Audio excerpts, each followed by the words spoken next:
Which punishment, either real or imagined, sounds light or not a big deal at first, but is actually horrific to experience. Story 1. Since you said imaginary, there was a punishment shown on Star Trek Deep Space Nine that Black Mirror copied a couple of times, and science fiction has used it as a concept, likely before DS9. The concept is time dilation, the idea that time takes place at a different rate in the real world than it does in some other. So for the punishment, the character Miles O'Brien was strapped in a chair for an hour and sedated, and he dreamed he served a 10-year prison sentence. Or maybe it was longer, but in his mind he was trapped in this cell for years and years. In the dream, he may have been deprived of food, and he was definitely deprived of social interaction, but at the end of it, he woke up and only an hour had passed.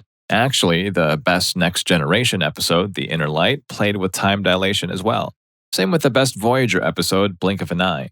Also, there is a short horror manga story called The Long Dream by Junji Ito that has this concept. A man is admitted to a hospital because every night his dreams are longer. Slowly, his dreams become long enough for him to experience an entire lifetime in a single night, only to wake up and barely remember what the reality is. Eventually, the dreams become thousands of years long and, well, things become very, very horrifying. I highly recommend it. Story 2. Being forced to keep your arms up all the time. This is a very common punishment for children in Korea. Source, my mom is Korean, and she used this as a punishment when I was a kid. We had to kneel on the floor with our hands straight up in the air. They ache so bad after even just 5 minutes, and sometimes had to go up to 30 minutes at a time. Story 3.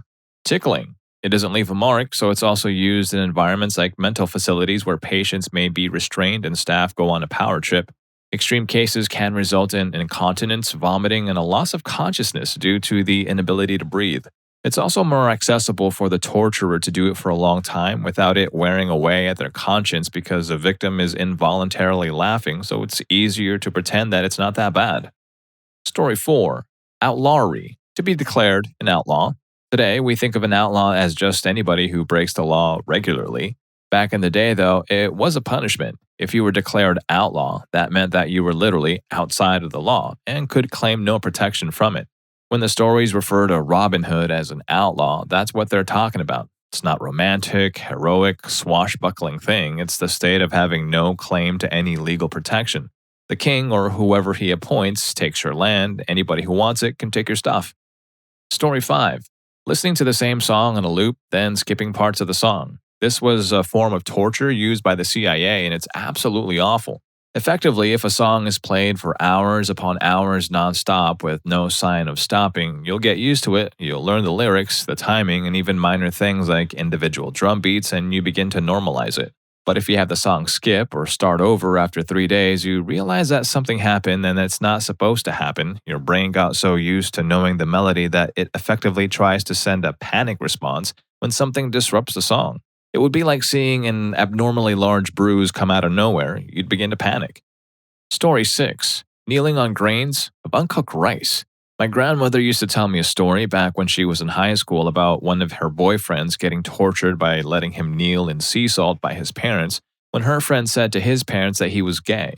It happened, I think, in the early 1950s when being gay was not really talked about much and it was treated as a grave sin as it contradicts the religious faith they uphold. My grandmother said he would go to school with scarred knee marks and one day found on the street crying hard that he feels like fainting because of the pain in his knees to the point where her friend can't even walk anymore. Her friend told her to keep it a secret, but the way his knee looks was too horrible, she had to report it, so a day before she was about to report it, her friend was in the hands of the authorities and his father was captured after neighbors reported it. Grandma said that the neighbors are concerned for her friend after her friend had been screaming and crying for 4 days straight. One time, 3 neighbors felt like something was wrong and kept an eye on their house and saw her friend kneeling with salt for a whole day. They reported it to the officials immediately. That was about the last time Grandma heard about her boyfriend, and right now he might be dead, but she hopes everything was well for him.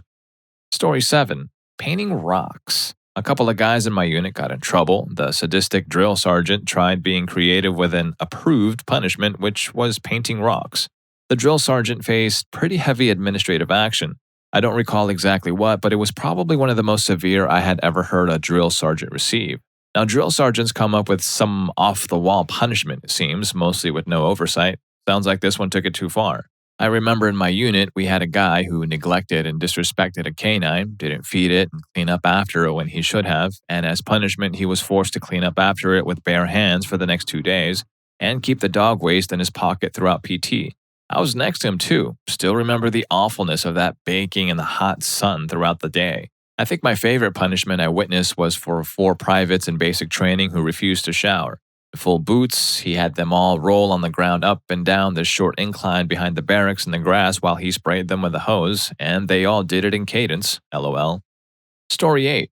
Waterboarding. If any of you kids don't know, this was a big debate back in the early 2000s. Some people were calling it torture, others were more or less like, it's literally just pouring water on someone's face, what's the big deal?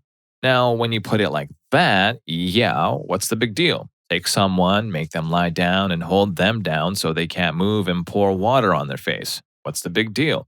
I remember one conservative radio host got the bright idea to prove live and on the air that it's not as bad as they are saying by having his staff waterboard him on air. And you know what? I respect this guy for doing this. He had a strongly held belief and he was willing to go through it to try and prove his point. He lasted all the 15 seconds before he tapped out, hacked and coughed for about 5 seconds, and finally managed to say, definitely torture, before suggesting they go to a break so he can recover from that. Good on him for admitting he was wrong at the very least. Story 9. Closing your hand around a chunk of salt water ice and holding it there. Dubbed the salt and ice challenge, where people hold on to it for as long as it can stand, it can lead to frostbite injuries similar to 2nd and 3rd degree burns. I did this about 20 years ago before it was a thing on social media. It sucks. Story 10. Isolation. There's a reason solitary confinement is considered a form of torture. The human mind isn't designed to function in an environment devoid of stimulation or social interaction. It was cool going to Alcatraz and doing the audio tour. You go into one of the solitary confinement cells with the door closed behind you, it's pitch black, and while you're in there, you hear stories from inmates, dramatically read, about what it was like and how some of them would focus their mind until they could see a tiny speck, and within that, they could conjure an imaginary television screen and see moving images. Help them to stop going crazy. Story 11. Has anyone seen that Black Mirror White Christmas episode? Imagine being locked in a room with nothing, like really nothing, and all you have is endless boredom. That's horrifying. I can't remember what country used it, Russia or Japan, I think, but one punishment was genuinely known as the white. You'd be given white clothes and locked in a cell with white walls, no windows, and a completely white door. You'd get a light bulb on a white fixture, but no light shade. Your bed and its linens would also be white, and you would be fed exclusively on white rice in a white bowl with white cutlery, and to drink, you would get water in a white cup. After a day or two, you'd begin to hallucinate because of the lack of visual stimulation. Story 12. My cousin, 10 years old, quite agile, never sits still. Once he troubled my aunt so much that she punished him. His punishment was to sit still on the bed and do nothing. No TV, no playing either on phone or with his toys, not even speaking. And no one was allowed to come to his room, so he can't even watch others. He asked her to read his textbook as he thought studying would lessen her anger, but she denied even studying. He had to sit completely still. Initially, that punishment seemed quite simple to me, but what impact it had on a small child was huge. This punishment tortures you by boring you, which a small child can't take. At last, he broke down crying, after which he was pardoned. Story 13. Chinese water drop torture. Victims were strapped down so that they could not move, and cold or warm water was then dripped slowly onto a small area of the body, usually the forehead. The forehead was found to be the most suitable point for this form of torture because of its sensitivity. Prisoners could see each drop coming, and after long durations where gradually driven frantic as a perceived hollow would form in the center of the forehead. Story 14. Peel salted sunflower seeds with your bare hands. Had the choice between that and getting my butt beaten with a cable when I screwed up big time when I was like 6 years old. Chose the peeling, and I regretted that immensely. It doesn't sound bad at first, but let me tell you, after 1 hour, you just want to hold your hands in ice water. Your fingertips get sore, sometimes you prick your skin and the salt dries out your fingers and makes them really sensitive. I never chose that punishment again. Story 15. Bammon Walls. This was something I had never heard of until I took a trip to Ireland and saw them firsthand. These were famine walls, and they were built during the famine of the 1840s as a means to keep the hungry masses out of the estates of the landowners.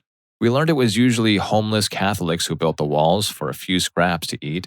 According to our guide, massive, largely pointless work projects like the famine walls and the famine roads kept the masses barely alive during the 4 years the potato crop failed. The British rule proclaimed that the poor had to work for sustenance and not be given charity. So just think about how demoralizing this would be, day after day, building stone walls with zero purposes just to earn your bread and suit for the day. The shocking thing is the scope of the famine walls. They're literally everywhere in the countryside as far as you can see. Story 16. Being found not guilty by reason of insanity. No matter the length of the sentence you are given, it is up to the doctors to determine when you can be released. A sentence of 10 years in a psychiatric facility could mean 20, 30, or life. The doctors will only release you when they determine it's safe for you to re-enter society and you are no longer a threat.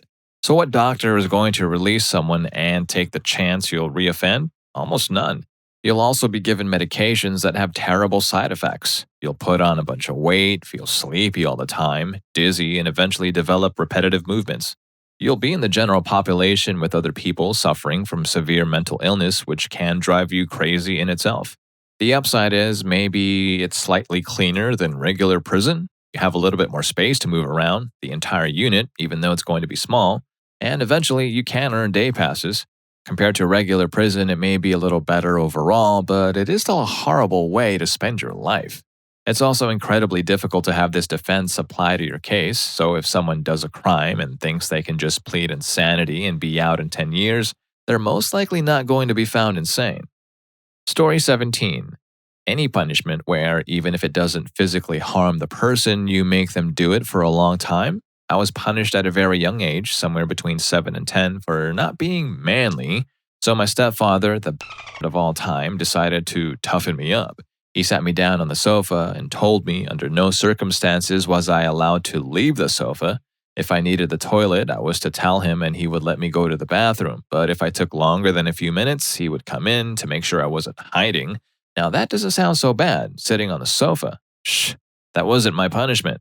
My punishment to toughen me up as I was to sit on the sofa, not moving and not allowed to look away, and he put on horror movie after horror movie after horror movie all day, from morning to my bedtime, and these were like 80s horror movies, Prince of Darkness, Poltergeist, Hellraiser, Night of the Demons, the OG Evil Dead, not the sequels, and the Living Dead films.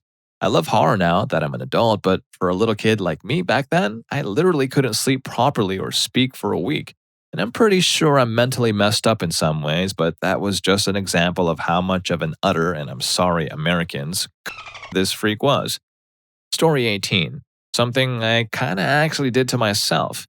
So I needed to cut weight for a wrestling tournament in a drastic way. Because of a mix-up in weight classes, I needed to drop 16 pounds overnight. Told my coaches that's not possible, just pull me from the roster, but my head coach pulls me aside and tells me there might be a way and you don't even have to work out. What you have to do is fill a bathtub up with the hottest water you can stand and add a bag of Epsom salt and some rubbing alcohol to the water. Go into the bathroom with a buddy, stuff towels under the doors so cool air can't get in, and then get in the tub neck deep. After 60 seconds, your body will already be screaming to get out of the water because you're overheating. I stayed in for 45 minutes, adding more hot water every 2 to 3 minutes to ensure the hell never ended. The buddy is there to make sure you don't die. I sweat out 11 pounds in 45 minutes. Story 19. I don't know if someone has mentioned it here before, but silent treatment and stonewalling, especially coming from a loved one, creates a terrible imbalance in the relationship and serious psychological trauma for the stonewalled individual. No one should ever choose this method to punish the other. My parents did this when I brought home bad grades. They'd explode at first and yell a lot, then pretend I didn't exist for the next few days. They'd still feed me and drive me where I needed to go, but just the bare minimum for communication. I would always dread hearing the garage door open when my mom came home because I knew I would be greeted by her silence. My dad got over things quicker because he was the one who always had to drive me everywhere. I'm in college now and never open up about school. It doesn't matter if I bomb a test or if I ace it, if I slept in or missed a lab, or if I had a really stressful presentation. I just always say good when my parents ask how I'm doing. No way in hell I'm giving them my student login info either. I have a somewhat cold relationship with them right now. Sometimes I wonder why, like all the reasons why. I try to mend it because I was a huge ass to them as well, and sometimes I still lose my temper at them, but I find myself thinking how much of this is actually their fault and how much is mine. I wonder all the time which things I'm on the right side of and which I'm on the wrong side of. They are also first generation immigrants. English isn't their native language, whereas I was born and raised in the US, so there's a language gap, and that really muddies things up as well. I end up wondering how much that contributed to our distancing.